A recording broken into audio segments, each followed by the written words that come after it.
Bago ko ipagpapatuloy ang kwento, magpapasalamat lang ako sa mga lahat ng sumusuporta at mga nakikinig dito sa Spookify page.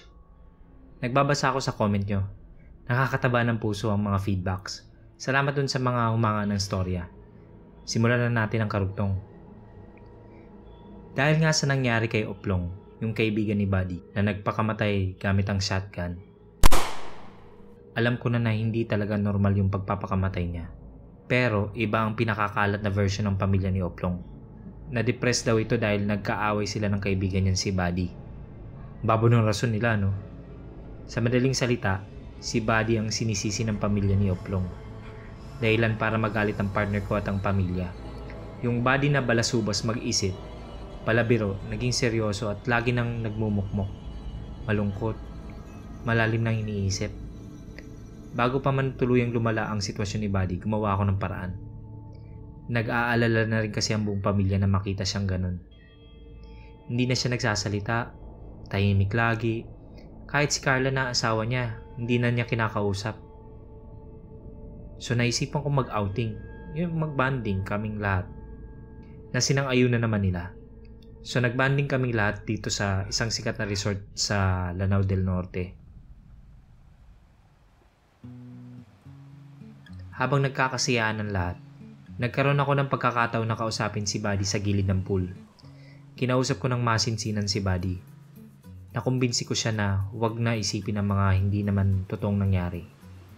Alam namin pareho ang katotohanan. Buddy, isa ito sa pagsubok. Sinusukot ka lang kung hanggang saan ang kaya mo. Ang mga kampo ng dilimang may gawa nun. Gusto ka nilang pigilan. Alam ko ako ang target nila kaya nung nakaraang gabi, inatake ako sa bahay ng kasama nilang matandang may markang baliktad na cross din. Ngunit hindi ito nagtagumpay, kaya ikaw ngayon ang pinupuntiryan nila dahil alam nila na nagsisimula ka pa lang. Kulang pa ang tibay ng loob mo, Buddy. Matapang ka nga pero may takot ka pa rin na nakakapit sa puso mo. Sa Diyos lang tayo dapat matakot, Buddy. Dahil sa sinabi kong yun, bumalik ang dating Buddy na kalog at sinabi sa akin, para sa ekonomiya, magiging matibay ako sa puso, sa salita at sa gawa. Panatang makabayan. Aminin ko, tawa ako ng tawa sa sinabi niya. Kaya itunulak ko siya sa pool. Nakita ng pamilya na masaya na si Buddy at maging si partner kong umiti sa akin. Naginuman na rin kami nung araw na yon. Ang saya-saya at nakalimutan namin ang mga kababalagang nangyari. So fast forward tayo. Pagkabukas nun, nasa labas kami ng partner ko, si Carla, si Moy at si Erwin at si Tina. Kwentuhan lang kami nun. Biglang may nagsisigaw na kapitbahay. Naalala niyo yung pamilya sa Kulam versus Revenge? Sa bahay kasi nila may pinagkakaguluhan. Agad na tumakbo si Moy, Carla, Erwin at Tina. Makikiusyoso sa nangyari.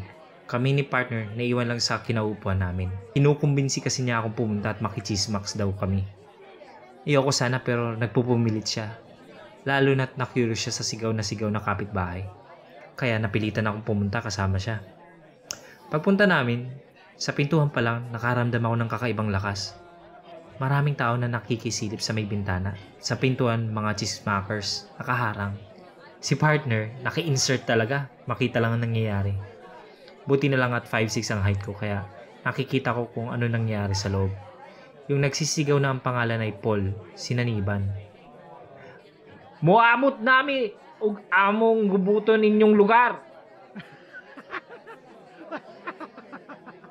Ang ibig sabihin nun ay parating na kami at guguloy namin kayo. Sigaw nito na may halong demonyong tawa. Hinahawakan nito ng 6 na katao na kapitbahay lang din. Paulit-ulit lang siyang sigaw ng sigaw. Biglang sumulpot si Buddy sa likod ko at nagtanong kung anong nangyayari. Sabi ko sinaniban. Umandar na naman ang pagkaluko-luko ni Buddy at sinabi niya sa akin, sinaniban ng masamang damo o masamang amoy? Alam niyo yung pinigilan kong matawa pero di ko kinaya at tinapang ko na lang ng kwelyo ng t-shirt ko ang bibig ko. Pero nagulat ang lahat nang biglang pinagbabalibag ni Paul ang mga nakahawak sa kanya. Tumayo ito at sumugod sa mga tao na nasa pintuan. Dahilan para natakot at nagpanik ang mga chismakers na mga kapitbahay. May naipit, may natumba, at naapakan. Nag-aalala ako kay partner dahil nasa harap ito ng pintuan. Kaya Siyempre, to the rescue na ako. Pero nangyari ang hindi ko inaasahan. Hawak ni Paul ang partner ko at sinakal. Nagsisisigaw si Buddy at sinamoy at Carla. Si Erwin at si Tina, nabitawan si partner ko. Ang mga tao sa paligid natakot sa senaryong nasasaksihan nila. Bitawan mo yan, Paul.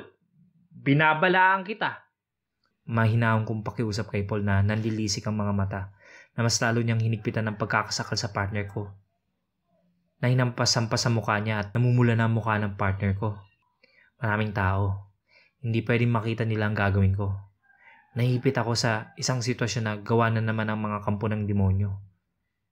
Abangan ng karugtong na nakakagibal na pangyayari. Salamat, God bless sa ating lahat. Kung gusto mong updated ka sa lahat ng bagong videos, click na ang subscribe button at notification bell. Maaari ka ring makatulong sa channel sa pagpunta sa Patreon page. Yung link nasa description kung saan pwede ka magpadala ng pera sa channel. Maski $1 or 50 pesos per month napakalaking tulong na po.